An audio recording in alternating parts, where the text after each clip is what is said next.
how many students are there in the class today? Only 15. That is half of the class. Sure. Okay. So I'll go back to diuretics. So diuretics are also known as water pills. Okay. So diuretics, they are the drugs which helps to increase the urine output, or we call it as a urine volume. Okay. So patients suffering from any urinary disorders or any kidney disorders or kidney disease, then what happens is we will have decrease in urine output. So in such patient, we will give diuretic medicine. Okay. Then there is also another agent, we call it as the natriuretic agent.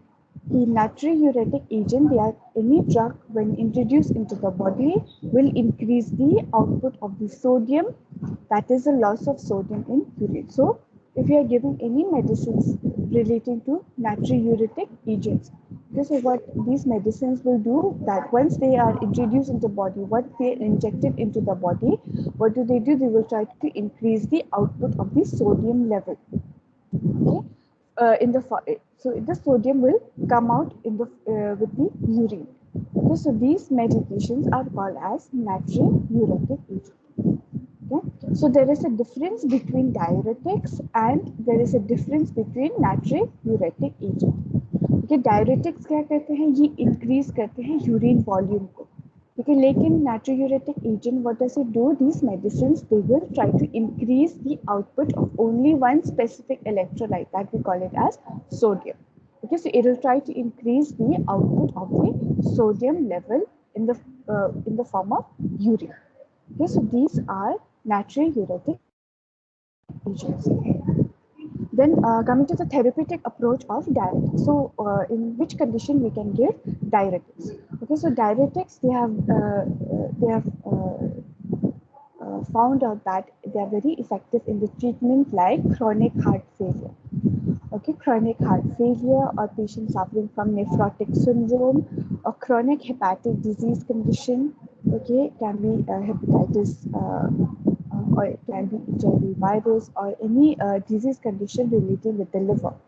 Then it is also very effective in hypertension when the blood pressure is very high. Okay, so when the blood pressure is high, we will give diuretics so that urine output also will increase and the blood pressure will decrease. Then it is also given in pregnancy associated edema. Okay, so if pregnant women are having edema or swelling in their body, then we can give diuretics also. And also it is given in liver cirrhosis. Okay, liver cirrhosis is it is a disease condition where if patient is drinking too much of alcohol, or if there is any infection, क्योंकि वो जो liver का function है, that will be reduced, and there will be fibrosis in the hepatic cells. Okay, so that condition we call it as liver cirrhosis. Okay, so in such condition we can, in these indications are we can give diuretics. Then coming to the normal physiology of urine formation. Okay, so this is I think this you have studied in anatomy and physiology. Okay, so I'll just go through the physiology of the urine, how urine is being formed. Okay, so there are two important functions of the kidney. So you know that the mother of the urine system is the kidneys. The kidneys are very, very important. Okay, so if there are no kidneys, then there will be no urine formation. So the two important functions of kidneys are, number one, to maintain a hemostasis balance of electrolytes and water. So there should be a electrolyte balance and there should be a water balance, and these are done by kidneys. Number two is to excrete the water soluble end products of metabolites. Okay, so these are the two functions of kidneys. Then each kidneys contain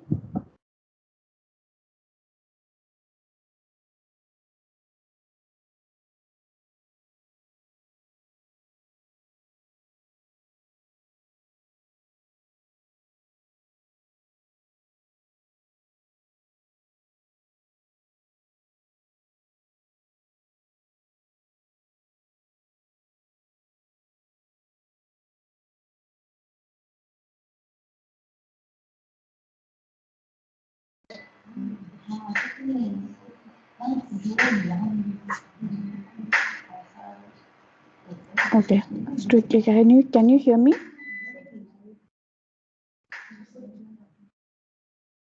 Yes, ma'am. ठीक है. Okay, so in each kidney, okay, so we know that there are two kidneys, okay, one on the right side and one on the left side. So each kidney contains approximately 1 million of nephrons, and the kidney is responsible for formation of urine. Okay, and these nephrons are composed of glomerulus. Okay, there is a proximal tubule also. Then there is the loop of Henle, and we also have the distal tubule. And with the kidney, we are after the kidneys, it is connected with the ureters. Okay, then the ureters will be connected to the urinary bladder, and with the urinary bladder will be connected with the urethra. Okay, so this is the basically the anatomy and physiology of the urinary system. Okay, so so the most important function here is the kidneys. Okay, so if kidneys are not function, then the urine formation also will not take place. Then approximately 1200 ml of blood per minute will flow through the kidney. So this is the amount of blood that is flowing through the kidney. Okay, and the ions, the cat ions or the positive ions of electrolyte are sodium, chloride, calcium, and they are being reabsorbed, okay, in the kidneys. And the total amount of glucose, amino acids, vitamins, proteins, these also are being reabsorbed. Okay, so not only cations are being reabsorbed, but the glucose also, the amino acids, the vitamins, proteins, these are also being reabsorbed by the kidneys. If the urine contains above 8, it represents the disorder. So if there's too much of urine formation, then there is also another problem. And if the urine also is very less, or the amount of urine is very less, then also patient will have some uh, sign and symptom, or will have some problem in the body. Okay, so and also if proteins are more, okay, proteins are more, the content of protein in the urine is high, then that also will lead to disease condition. We call it as albuminuria. Okay, so this that is why that there should be a balance in the electrolytes. Okay, there should be a balance in the electrolytes, and also there should be a balance in the fluids. Now, there are types of urine frequency. Okay, so how many times you are passing urine in one day? Okay, if there is a normal level, okay, then there is other which you call it as oliguria. Oliguria means that you are not passing small amount of urine. Okay, not even 10 ml or 20 ml of urine. Okay, so oliguria is passing of less amount of urine. Then polyuria का मतलब है when the urine level, or when the amount of urine is very high, more than the normal level. Okay, so we call it as polyuria. Okay, so patient in polyuria, patient will pass urine many times, very frequently, and in oliguria, patient will not pass urine even once or twice. Okay, so these are the types of urine frequency. So is this clear till here? Anybody has any doubts with the anatomy and physiology of urine formation, the types of urine frequency? किसी को doubt है यहाँ तक?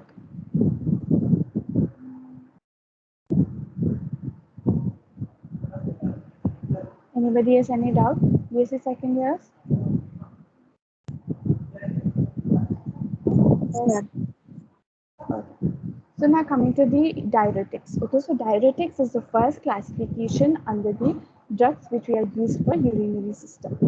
Okay, so in diuretics also it has been classified into 5 types. So the first type we call it as loop diuretics, or the high ceiling diuretics.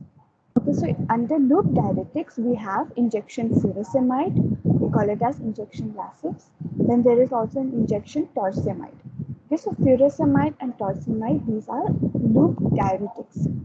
Then second category is the thiazide diuretic. Thiazide diuretics के अंदर 3 medicines आते हैं. एक है injection chlorothiazide, then there is a hydrochloride thiazide, and there is also another medicine, we call it as benzthiazide. Okay, so these three medications are thiazide diuretics. Then third is the osmotic diuretic. Osmotic diuretics are very important medicine, is called the mannitol. Okay, so mannitol injection is not only given in blood and high blood pressure, but also it is given when the intracranial pressure increases. Okay, so in our brain, within the brain, okay, we know that there is intracranial pressure. Okay, so if there is any injury, if there is head injury or there is any damage to our to the brain, or if there is any infection or any tumor in the brain, तो क्या हो जाता है, intracranial pressure increases. Okay, so if the intracranial pressure increases, then what happens is the brain will not do its function normally. But the person will have loss of consciousness, they will have seizures, they will have attention deficit, they will not be able to think properly, not able to talk properly. All the five senses are cut off. Okay? So that is because of increased in intracranial pressure. So we need to decrease the intracranial pressure. So we can give injection mannitol. So osmotic diuretics, a very common injection is injection mannitol. Then the fourth category is the carbonic anhydrase inhibitors. A very common injection of this is the acetazolamide. Okay, so acetazolamide injection also is very useful, and it is very beneficial for the patient with high blood pressure. Then the fifth category is the potassium sparing diuretic. Potassium sparing diuretics, there are two very important injection. One is the spironolactone, okay, and also there is amiloride. Okay, so these two are under the potassium sparing diuretics. Okay, so there are five classification of loop diuretic, the classification of diuretics. One is loop diuretics, second is thiazide diuretics, third is osmotodiuretics, fourth is carbonic anhydrase inhibitors, and the last is the potassium sparing diuretics. Okay, is this clear regarding the classification of diuretics?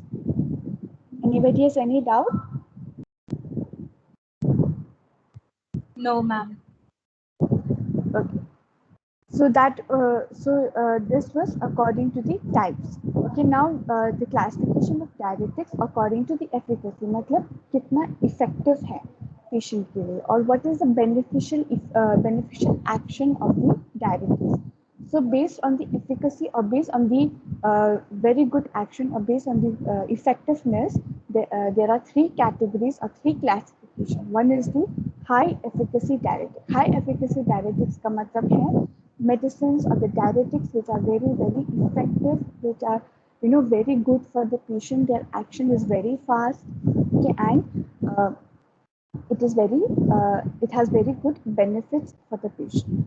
So high efficacy diuretics, under this there is a loop diuretic. So loop diuretic is very effective. It is highly effective for the patient. It is very good. It treats the patient. It treats the patient very fast. Okay, the action is very fast. Okay, so that is high efficacy diuretics. Then second is the medium efficacy diuretics. मतलब medium mode पे है. ठीक है, the action is medium, not so high and not so low. Then under this we have the thiazide diuretics.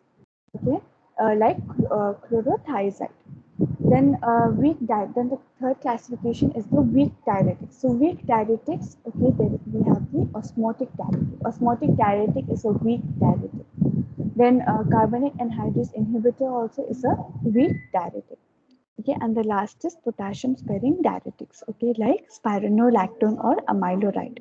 Okay, so these medications are their action is very weak as compared to loop diuretics.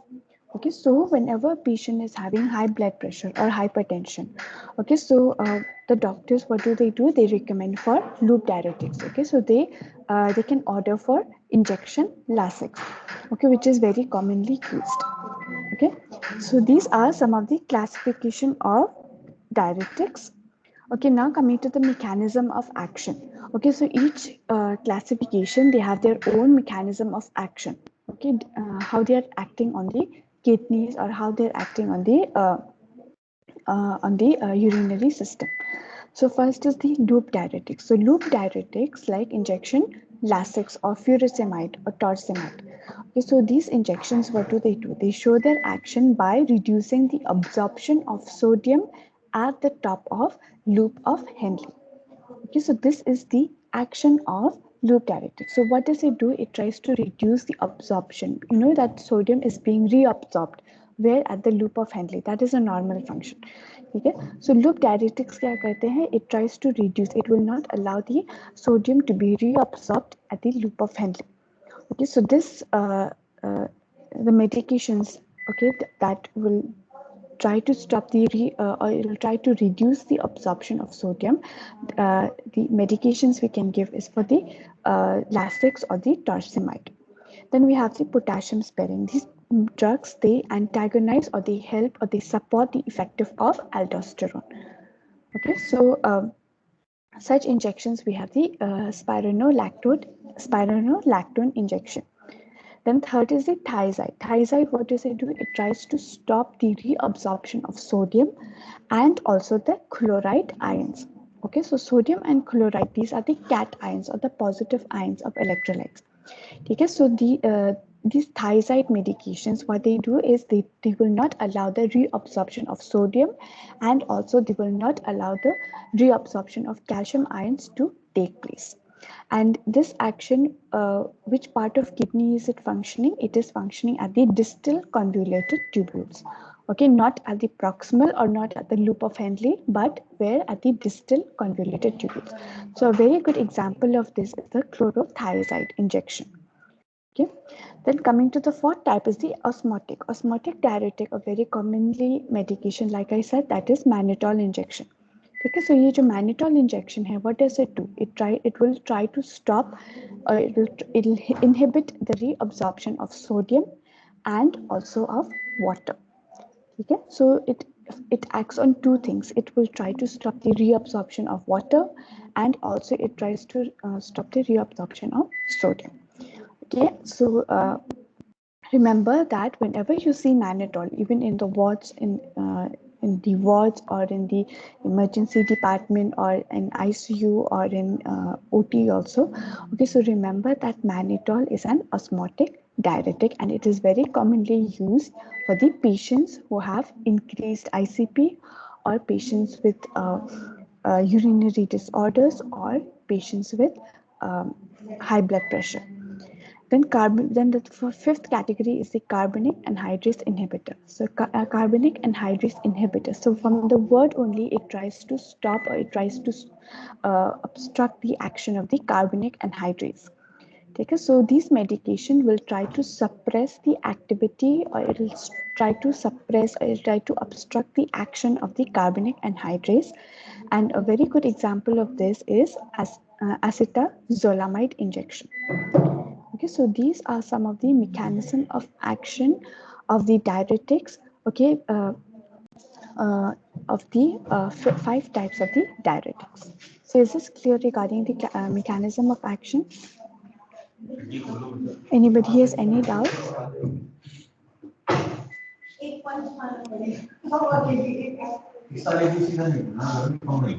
So now coming to the indication.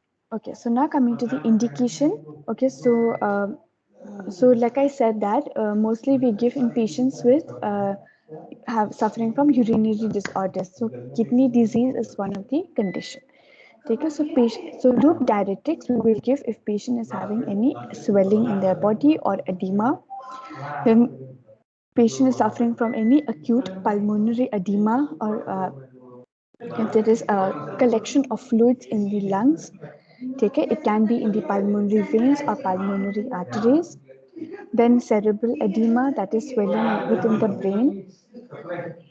Then patient suffering from hypertension, that is high blood pressure. Okay, hypercalcemia or renal calcium stone. So patient suffering from any stones in the kidneys. Okay, so in such condition also we can give loop diuretics. Then second is thiazide. Thiazide we will give in patients suffering from mild to moderate edema. Okay, patients suffering like cardiac failure, having heart failure or nephrotic syndrome. Then patients suffering from hypertension or diabetes insipidus. Okay. Then hypercalciuria or calcium stone, where there are calcium stones in the kidneys, and also patients suffering from females suffering from premenstrual tension. Okay, so in such condition also we will give thiazide injection.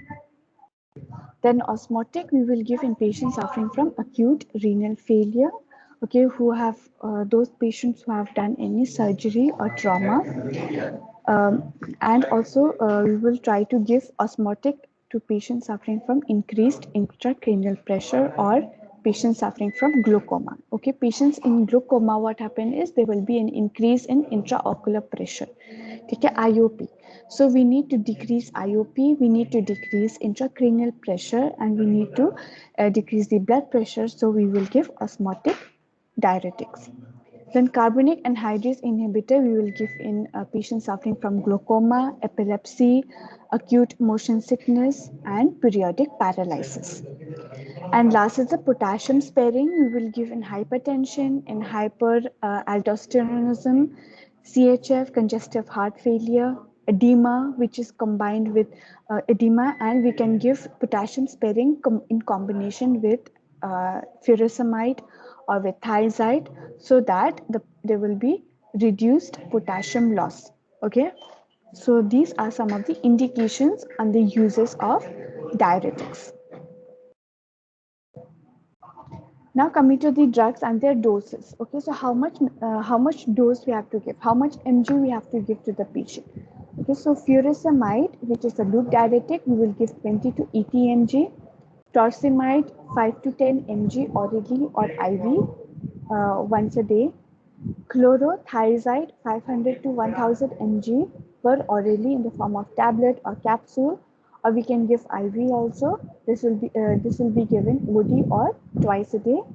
Then hydrochlorothiazide 25 to 50 mg OD. Benzthiazide 25 mg. Mannitol, the doses 50 to 100 gram IV. Acetazolamide 125 to 250 mg orally, or we can give IV also. Spironolactone 25 to 200 mg per day. Okay, मतलब in one day we can divide the dose. Okay, we can divide the dose in one. We can give it once a day, or we can give it twice a day. Okay, so is 25 to 200 mg. Suppose the doctor is saying give 200 mg to the patient. So this 200 mg we can divide in 2 times. So we can give 100 mg in the morning and 100 mg in the evening. Okay, so we can give in 2 divided doses. And the last is amiloride. Amiloride 5 to 10 mg. So these are some of the doses or the dosage of the medications of diuretics. Okay, is this clear to everyone?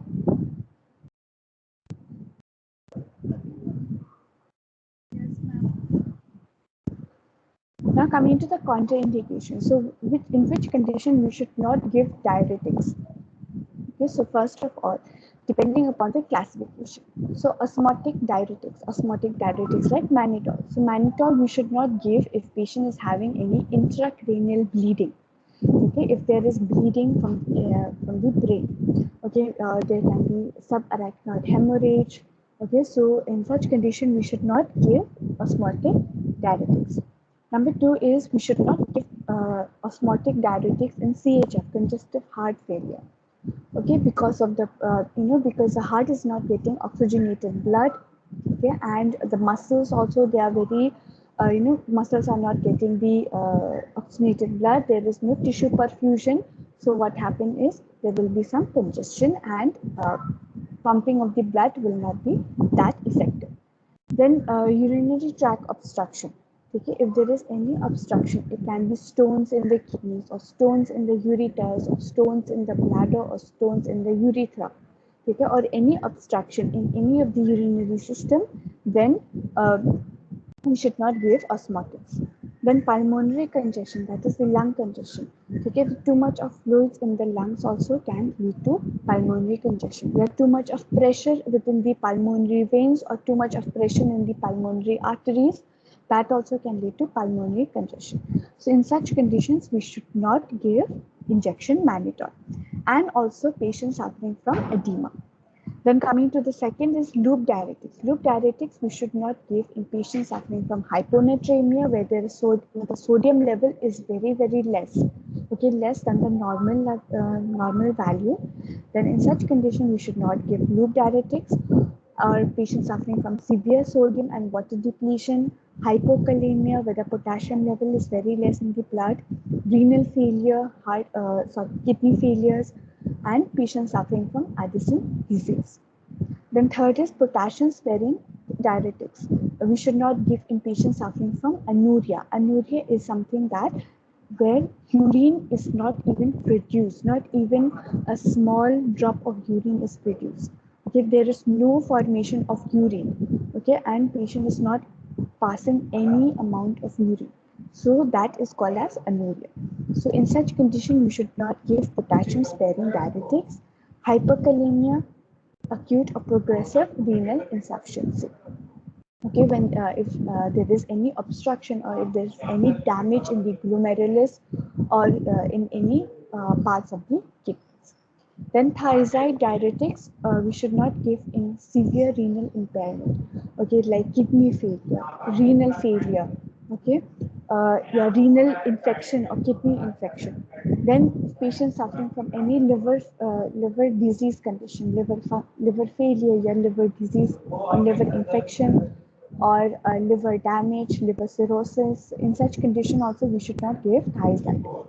Then if patient is having hypersensitivity, very sensitive or having any drug reaction to thiazide, then in such condition also we should not give thiazide.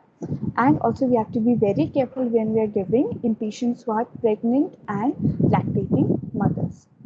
Then coming to the next is the carbonic anhydrase. Carbonic anhydrase inhibitors, we should be very careful when we are giving in pregnancy and lactation.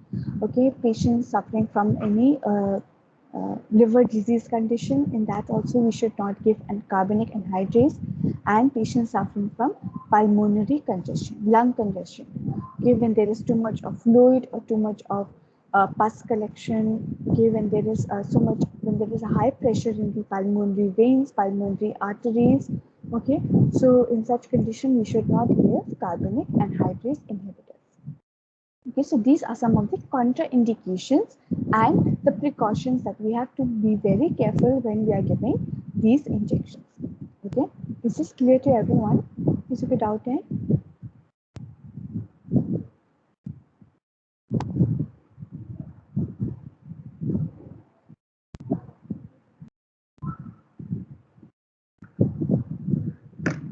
Students, second years, anybody has any doubt? No doubt, ma'am. Okay, now coming to the adverse effects.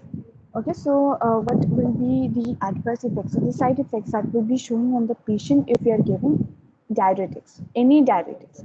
Okay, so first of all, thiazide. Okay, so if you are giving injection thiazide to the patient, so what are the side effects that we will have, or the adverse effects? Patient will be having hypokalemia.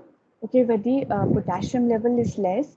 Patient will undergo metabolic alkalosis, hyponatremia. Patient will be dehydrated. Blood pressure will fall below the normal level.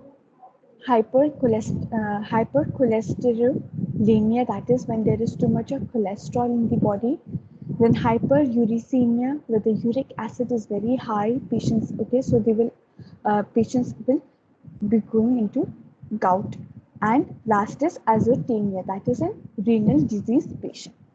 Then loop diuretics, the side effects of the adverse effects are hypokalemia, metabolic alkalosis, hyperuricemia, hypomagnesemia, dehydration, hypotension, and ototoxicity. And ototoxicity is where the toxic or the poisons, okay, they are damaging the ears. Okay, it can be the external ear, or they are damaging the middle ear or the inner ear. Okay, and if the ears are being damaged, or if they are not functioning, then patient will have hearing loss. Then osmotic, the side effects or the adverse effects of osmotics diuretics are electrolyte imbalance, okay, increased circulatory load, and it can because of too much of load, too much of congestion, too much of overburden in the heart that can lead to congestive heart failure. Then potassium sparing, it can lead to hyperkalemia, metabolic acidosis, gynecomastia, gastric problems like peptic ulcers.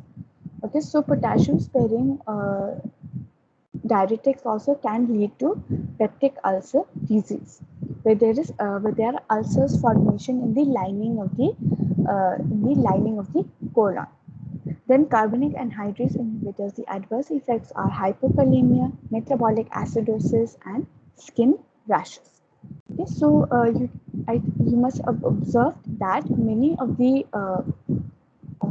diuretics, they have the common adverse effects are they are hypokalemia, acidosis, alkalosis, metabolic acidosis, metabolic alkalosis, okay, and also hypotension. Okay, so we have to be very careful. Okay, whenever we see any signs of these disease condition, then we have to report to the doctor. Okay, and if the blood pressure falls it falls below the normal level, then also we have to inform to the doctor urgently.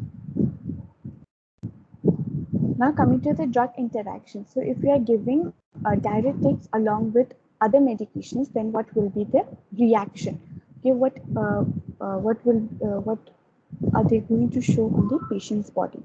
Okay, so the use of spironolactone and digoxin will increase the risk of digoxin toxicity. So that is very dangerous for the patient. Spironolactone effects may decrease with salicylate use. Okay, so if you're giving salicylate medications with spironolactone, then जो action है spironolactone diuretics की वो कम हो जाएगी. Then salicylates may cause carbonic anhydrase inhibitor toxicity. Then fourth is these drugs, they can cause lithium toxicity by decreasing the excretion of lithium.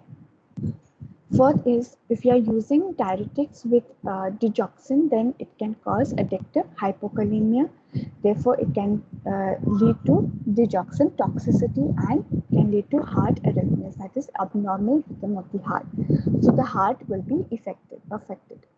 Then anticoagulant also, if you're giving antidiuretics with anticoagulants, then it will increase the use of the drugs. And risk of a toxicity can occur if they are giving with aminoglycosides. Okay, so these are basically antibiotics. Aminoglycosides, if we are combining with diuretics, then patient can have ototoxicity. That is, their ears can be damaged. Okay, and because of the toxic effects of the toxic waste of the medicines, and patient will go into hearing loss. Okay, so these are some of the drug interactions of the diuretics. Now coming to the nursing responsibility. So whenever we are giving diuretics, okay, so remember you have to monitor the vital signs. You have to monitor the blood pressure, you have to monitor the temperature, the pulse rate, respiratory rate. You have to monitor the urine output, which is very important, urine input and urine output. How much fluid is going into the body, that will be the input, and how much urine is coming out from the body, that will be the urine output. So input output charting is very important. Then hourly check for the electrolyte imbalance, obtain vital signs. You have to monitor the patient's electrolytes by performing LFT test, liver function test, or KFT test also, kidney function test. Then observe for any changes in the level of consciousness, check for any signs and symptoms of side effects, okay, of adverse reactions. Then you have to check the level of consciousness, check if patient is having any dizziness or fainting episode, if patient is feeling very weak. Why? Because of low blood pressure. Okay, so we have to check the patient's consciousness also. Okay, patient is alert, or patient is in coma, or patient is having any difficulty in attention. Okay, all these you have to observe. Then also observe for signs of hypersensitivity reaction. So if there is any rashes, any swelling on the body because of the medication, or if there is any redness, any itching on the body, then you have to inform to the doctor. And last, you have to you have to check for the hearing function. Okay, whether the patient is able to hear properly or patient is able to see properly. So you have to check their vision and also check for the hearing and for the hearing function. Okay, so hearing test and eye test is very important because if you are giving loop diuretics, that is furosemide or Lasix injection, their side effects is ototoxic. It can lead to hearing loss. Okay, so that is why whenever we are giving injection Lasix, we always have to monitor the hearing function and also the eye vision. Okay, is this clear with the nursing responsibility? किसी को doubt है? Anybody has any doubt till now? No, ma'am. Okay. So apart from this, okay, so we have to educate the patient. Okay, we have to educate the patient also with the family members. We have to tell the patient that if they are suffering from any of the problems like shortness of breath, or they are feeling very tired, they're feeling fatigue, weakness, patient is having edema, patient is observing edema in their swelling in their hands, in their feet, a patient is having any signs of heart failure, chest pain, okay, not able to breathe properly, and if patient is having any pulmonary edema, then we have to report to the doctor. Then avoid excessive heat which contributes to fluid loss. So avoid giving any hot water bag or any excessive heat to the patient because that will lead to fluid loss. Then consume adequate amount of plain water. So tell the patient to drink water. Okay, consume adequate. So specific amount of water should be taken by the patient. And stop medication if patient is having any hypotension. If the blood pressure falls continuously falls down, then we have to stop the medication at once. Then immediately report to the doctor if patient is having if you know family members should report if patient is having any uh, unconsciousness or patient is feeling patient is having any fainting or dizziness. Then we have to change the position slowly of the patient from supine position to prone position to side lying position. So when we are changing the position, we have to change very slowly. Why? Because patient is having hypotension. Okay, and last is if patient is receiving or taking giving, if patient is getting any loop diuretic or thiazide diuretic, then we have to tell the patient to eat foods which are high in potassium. Okay, like banana. Okay, uh, or papaya. So these foods are very high in potassium. So we have to tell the patient to eat foods or tell the family members to give the patient food which are rich in potassium. Okay, when we are if patient is getting loop diuretics like Lasix or if patient is getting thiazide diuretics. Okay, so these instructions are very important. We have to educate the patient, we have to educate the family members also. Okay, so because sometimes we are not always there with the patient. Okay, so we have to, as a nurse, we have to attend other patients also, but the family members are always there with the patient, especially in the wards. Okay, so that's why it is very important to educate the family members that if any sign and symptoms or any side effects are showing on the patient, then they have to report to the nurse or they have to report to the doctor immediately. Okay, so is this clear till here with the nursing responsibility?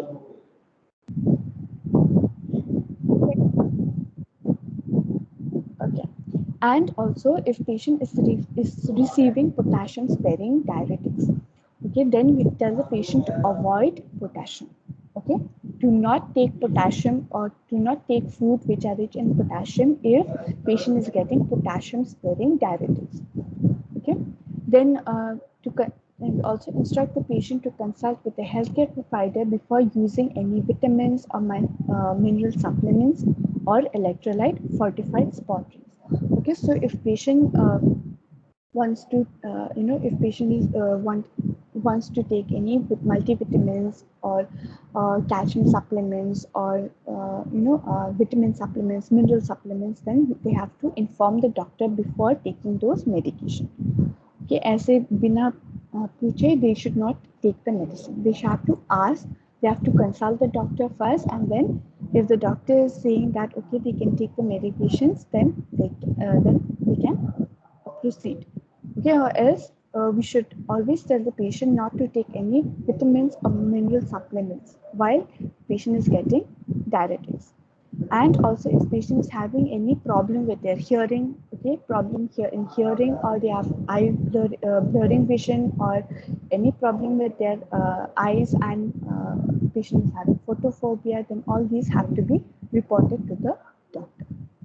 Okay, so is this clear till here?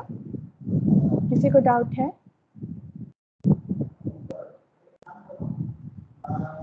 Anybody has any doubts with diuretics?